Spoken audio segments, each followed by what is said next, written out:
Hello there, my very good friends. On today's wrestling news, it's the end of an era for WWE fans. A former champion in AEW returns. An ex-WWE star claims they felt held back in the company. And Cody Rhodes says his history is behind a wall. Wonder what he's talking about there. I wonder. I'm Andy. I'm Phil. And this is the news. Right, let's talk about big deals, big moves, big stuff happening in WWE. Yeah, do you like money? WWE do. Yeah, they do, because Sure they're do. rich as balls, as the saying goes. Triple H, Nick Khan, Endeavor, TKO, all these big wigs, they're cashing in, and the latest big deal that they have inked, of course, with regards to PLEs, is the ESPN deal. Now, this was originally reported to be starting next April. Lies. It's starting in like 4 weeks. So it's kicking in a little bit earlier, and a bunch of new details broke yesterday. Basically, Brian Alvarez was first to this, reporting that because WWE ran 2 nights of SummerSlam this year and Evolution, they crammed a bunch of PLEs in. Because of that, they've now actually fulfilled their quota, their obligation on Peacock. Good. They've fulfilled that. So now, all future shows are going to be on ESPN, starting with Clash in Paris. That's very soon. Hell of a move. Not only do they get to counter-program AEW with random-ass pay-per-views that they just invent out of nowhere, they get to their big pile of money faster. Exactly. Greedy, but, that's the business. Now, actually, I have to correct myself there. They're not starting with Clash in Paris. Clash in Paris is the last one, and then it starts with WrestlePalooza, which they announced yesterday on the 20th of September. Now, originally, this was going to be some kind of 5-year deal starting next year.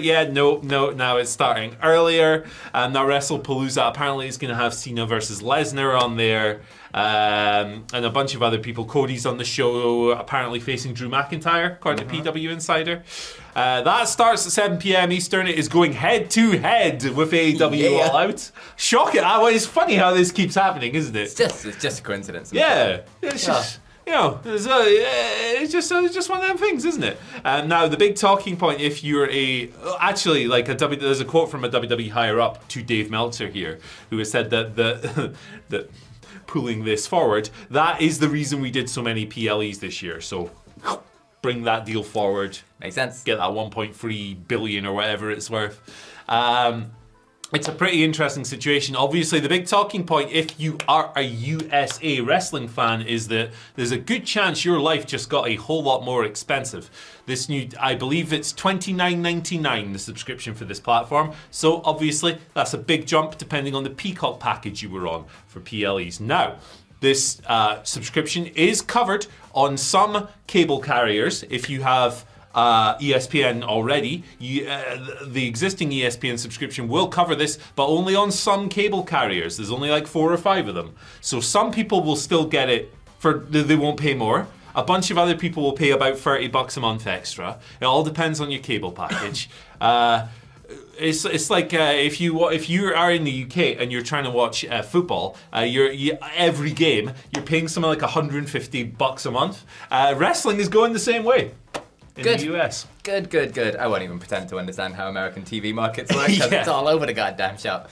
But all I know is it's about to get real expensive for y'all. Yes. There are other things you can do, I guess, like VPN maybe. I'm just saying. Does that still work? You might. We'll put it in. We'll try it down below. It's Who knows? it's right there. Look at it. Might still work. Click it. You might get a good deal. Might be over. Might not. Try it. I think it's like 73% still. I think it's still 73%. I don't think you get the Amazon gift card anymore. Yeah. But I think, it's still 73% so, off. If you're at 73% off NordVPN to get around this somehow, maybe. I don't know how you'd do it, but this is the thing. The magic of the VPN is that you could take a trip to Switzerland and actually not even have to get on a plane. This is true, yeah. So, and then Netflix is very reasonable. Netflix is quite reasonable. Very reasonable. So, the world has ways. The world has ways. The people are wise too. My favourite part about this is the rushing through PLEs to get to this big pile of money. It's like literally been been begging for like a WWE Evolution 2 for years and years and years and years, and we get it. And not only is it used as kind of programming for AEW, but it's also just an excuse to get to this big pot of money quicker. Yeah. Like, they didn't ever care about any of these pay-per-views. They were just like, what else have we got? Evolution? It's like, yeah, whatever, stick it out, it doesn't matter. Yeah. It'll get us there. Incredible scenes. And then for WrestlePalooza to be the very first one, whoever saw that coming? They should have done Great Balls of Fire too, That or Stamping Grounds. That would have been good. Yeah, that would have been fun. But what pay-per-views do you want to see return? Let us know down in the comments below. Fully loaded. Maybe not insurrection anymore. Actually, that's probably a cursed phrase. Let's stay away from those ones. Oh, well, I don't know if the WWE leadership would. Well, that is also true. Yeah, so there you go. But let us know in the comments what you think of all this. Look, I've seen a lot of people go, "Oh, it's only $29.99. That's not a lot of money." Well, actually, for a lot of people, that is a lot of money. With the tightening of incomes and the cost of living increasing, for many, many people, just because it's not a problem for you to pay an extra $30 a month, other people maybe don't have that level of disposable income. So I think, look, WWE is becoming an expensive hobby, expensive thing to enjoy. Yeah, through this and ticket sales and everything else. And it sucks. And the good news is, if you are a nerd or you are a dog that plays classical music, you are in a good place. But yeah, otherwise, it's like Huel and Bill Burr on the money in Breaking Bad. There you go. But moving over to AEW, and Dynamite was, of course, last night, and there's been a bit of a switcheroo in the Cope and Christian versus the Wayne Boys thing. The Wayne Boys. The Wayne Boys. And Kip Sabian, no, he's there as well. So basically, Cage and Cope came out and they were cutting a promo in the ring with Tony Schiavone. And obviously it's wrestling, so someone has to come out and interrupt them, because that's just what you do. And out comes Mama Wayne and Kip Sabian. And they play a video on the screen, and it's Wayne himself, the actual Wayne. But he's broken his foot because of Cage swinging a bat at him, and so he can't wrestle at Forbidden Door. But he's got himself a replacement, and it's Luchasaurus / Killswitch, I guess. And it is going to be Killswitch and Kip Sabian versus Christian and Cope at the pay-per-view, which is kind of nuts. It's crazy. It all kind of ended up in a big brawl. Copeland got chokeslammed, and then they like a face-down, stare-down thing between him and Christian Cage. And then Christian Cage got chokeslammed as well, obviously. But yeah, that is going to be the match at Insane. At Forbidden Door. I don't think anyone had this as Christian and Cope's like big return match together, but here we are. Here we are. It's good in a lot of ways, because pneumonia. It sounds like Luchasaurus' battle with it was horrible. He's been out. He was hospitalized last September. Crazy. In 2024 with pneumonia in both his lungs, which is crazy that he's been out sort of that long, and he's not actually wrestled since All In 2024 in August. When he teased a face turn. Exactly. Didn't really pull it off. So this thing's been bubbling on the stove for ages. And there was talk when he fell ill that he might not be able to compete again. He might not be able to wrestle again. So to see him back is really nice. Like, it's been a year. Mm-hmm. Great to see him make a recovery. And by all accounts, a lovely dude. So wish him all the best. It's an interesting, it's a slightly convoluted story in a few ways, but it's also quite cool, because I'm glad that they are not just because obviously the bigger match is FTR, right, for Cope and Christian. They'll get to that eventually, but I do really appreciate that they're not just forgetting this story either, and they're going to do that. And also, the cool thing about it is that I hope the injury's some kind of weird work or something, right? Because I love Nick Wayne. I think he's great. But the cool thing about that is that actually, if he comes back in a couple of months, that is still on the table too. So plenty for Christian to do. You'd imagine he's going to be less of an asshole at some point. You would assume so. He was a total jerk to everyone in that segment. But as long as people keep beating him up, he will be on Cope's side. So yeah, there's a lot of good to this, and maybe Cope becomes an asshole as well. Yeah, go back to just being asshole Legend Christian. I would love that. I would absolutely love that. That is what I want most from those two. It'd be far more interesting than anything else Cope's done recently. Yeah, absolutely. Like, Cope's a weird one. I did like the TNT title run. It was like, oh cool, he's just having a good hard working match every week. This is fun. Since then, leaning into the grit, it's not quite for me, I don't think. But, you know, he's still got Spike. He's going to skewer someone with that, I presume. Hopefully it's not a dinosaur, because we love Luchasaurus. Let's bring back the 5-second pose. Yeah, why not? Easy. Kazoos. Yeah. That could be the turn, you know? There you go. Colt puts a kazoo in Christian's mouth. We're off. We're back, baby. Kurt Angle appearance. Complete the trio. Yeah. Why the hell not? Rhino's already been in AEW. Let's do it. Put them all back Might as well together. get them all Get back. the chicken suit back. Oh, no. Who would be the funniest wrestler to put in a chicken suit? Samoa Joe. Yeah. I was going to say Satnam Singh, but Samoa Joe's good too. I like it. Let us know in the comment section below who you think would be the funniest in a chicken suit. Right. Got a WWE star, ex-WWE star. They felt held back in the company. Who is that person? It is the former Kaden Carter. Lacey Lane is her non-WWE name. Maybe it's her real name too. I haven't checked. But she was on Busted Open Radio the other day. And she said that leaving WWE, she was released on the 2nd of May. Leaving feels like a whole new journey and a new start for her, which is great. So her 90-day clause will have expired by now. She's free to do what she wants. She said, it just feels like a relief to me because I feel like I have so much to offer and I feel like I wasn't able to showcase that. I feel like people are used to seeing me in a tag team and I love that. I will never ever take anything away from me being in a tag team. But I also want to remind people that I am an individual, that I did have a spark before I got to WWE. I was so much of a spitfire and that same passion and that same drive is still there and I want to show the world that I'm very capable of my own. So I love this kind of confidence. I love this outward statement of expression. I love this, nah, screw you, I kick ass and I'm going to kick ass and I'm going to show you I kick ass. Mm-hmm. So the thing I think with a lot of wrestlers is that you don't truly know what someone is capable of until you see them somewhere else. And she did have work before WWE, but obviously her most prominent work is in WWE, Women's Tag Team Championships and NXT, all of that stuff, right? With Casey Catanzaro, Katana Chance, whatever her name is going to be if she wrestles again. I love it. I like people coming out swinging when they leave companies, and I wish her all the best, and I'm looking forward to seeing what's next. Yeah, absolutely. Following the footsteps of many before who have left with a bit of a chip on their shoulder and gone on to prove themselves elsewhere.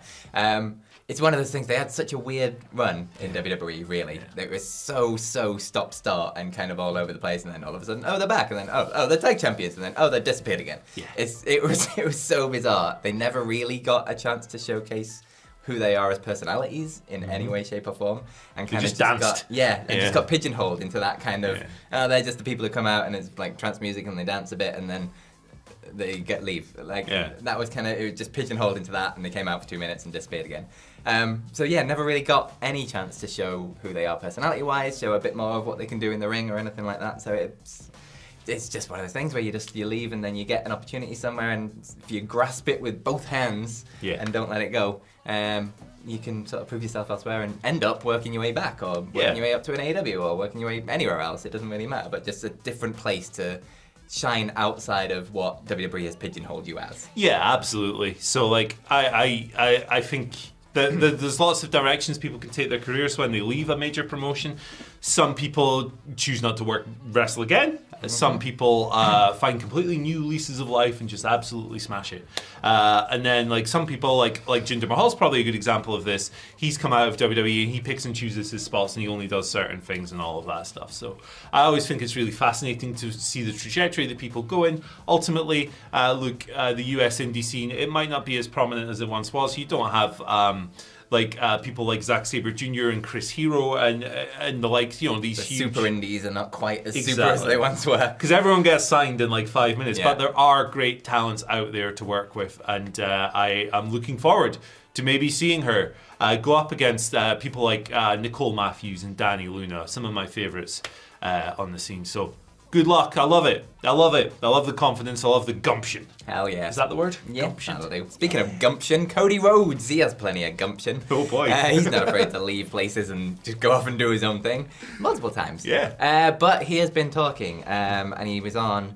what was he on? He was on his own podcast. That's what he was on. And he was talking to Becky Lynch. And Becky Lynch was basically saying, you should write a book, because obviously she's just written her book and she got a lot out of the process of writing it and things like that. But there's a bunch of quotes in this, so I apologise for reading from my phone. But he says he would love to write a book, but an entire huge chapter is locked behind a wall, and everything I say these days when it comes to that is somehow I'm rewriting history. I'm remembering it wrong, even though the receipts are literally on social media. media. But every time I say anything, it's the wrong thing to say, and it hurts. It hurts my heart because I'd love to tell a story. I just have to wait for somebody else to tell a story, and hopefully they'll include me in it. Now, I think we can all guess what period of his life he is getting at here. Stardust. Yeah, of course, yeah, obviously. He went on to say that it's a very odd situation, but he would indeed love to write a book. But like this, since he left AEW, let's say, this part of Cody's life, he's been quite quiet on, really. Yep. He's hinted at it occasionally, but he's never really gone full out and said something about it. And especially within the sort of WWE system, he's never really wanted to, A, shine a light on it, but also B, probably he's just not interested in like burning bridges and things either at the same time. Yeah. Now, he's hinted at it a few times. One time he was on the Chris Van Vliet podcast, and he mentioned how AEW ended was terrible, really, and people are going to write books later on, and these stories are going to get out. And then it's going to be a whole new ball game. That was the quote from then. He's also been on the Bill Simmons podcast, so previously in history. And he said that feeling disrespected at something I built with my friends that we built, feeling disrespected there, I wouldn't stand for it. So he's hinted a few times at what it was exactly that went down that led to him leaving AEW. Now that kind of 6-month period probably-ish of the Codyverse and the run-up to his leaving AEW and then joining WWE was a rocky time for him. Wasn't his best. AEW wasn't exactly his best on TV. But I'm kind of desperate to know the exact ins and outs of this, because we've heard a lot about AEW and backstage and what it's like from various sources of various levels of credibility, probably. And it's one of these things where it's wrestling and there's two sides and the truth is probably in the middle somewhere.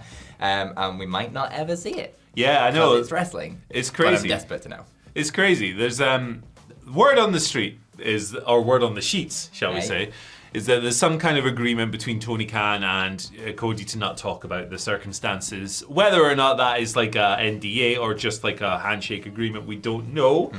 But as you recap there, in recent months, Cody's been getting a bit messy with some of this stuff. He's been, putting little niblets, little bits of food out there, little giblets. That's guts, isn't it? Yep, that is. You don't want guts. You don't want them guts. Blood and guts, if anything. But yeah, he's been letting these little slivers out. And it feels like he's kind of dancing around something here. Like you say, we may never know the truth. We may never find out. But he's been insinuating that there's more to his AEW departure than meets the eye. In any situation in wrestling, backstage there is more than meets the eye because we're not in the room, we don't see it. So you're relying on these little whiffs. You might follow the scent and end up in a bin. That's a problem. But sometimes it's also a world where emotions naturally run quite high because, like the adrenaline of situations of things like wrestling, like you're putting a lot of trust and things in another person. Like your life is literally in their hands when you're wrestling with them. But you're also dealing with lots and lots of egos that are all kind of jostling for very, very few positions at the top. So it's kind of like a melting pot of like things are going to break down eventually, just naturally in a system like that. It's how it works, isn't it? Everyone's insane. And if Tony Khan is asked about this after Forbidden Door this weekend at the media scrum, you can probably he probably won't answer. It'll be Cody was a great star for AEW. He had a great run here. He was great. Yeah, it'll be that. He'll probably swerve it and honor his side of the thing. But Cody's he's edging. He's edging close. Cody Rhodes is edging. There you go. There's your headline.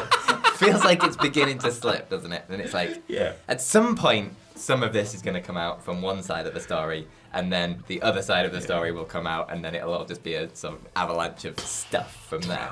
But yeah, I mean, I just love the drama. Me too. I love the gossip of it all. The chaos. I just want to know what happened. The mess. Yeah. The shambles. People arguing, people falling. It's wrestling, baby. That's why CM Punk's the greatest. We don't want it causes issues. Exactly. Imagine if everyone was really just well behaved. It'd be boring. Punk's been really boringly well behaved. Yeah, he has. WWE. Come on, Phil, sort it out. Yeah. Not you. I mean, if you want to go in and cause some problems, yeah, WWE, let's go. We're on our way. We'll be there. No, we won't. We won't ever be there because we're not getting signed. We're not wrestlers. You are. We're. What's going on? This is a terrible outro. Where are you going with this? Check out the video on your screen right now. Yay. Brutal Wrestling Ribs on TV. 12 of them. Click, click, click. Look at that thumbnail, Click, man. click, click, click. You got to click. Click, click, click. Bye. Click, click, click. NordVPN. Click, click, click, click, click.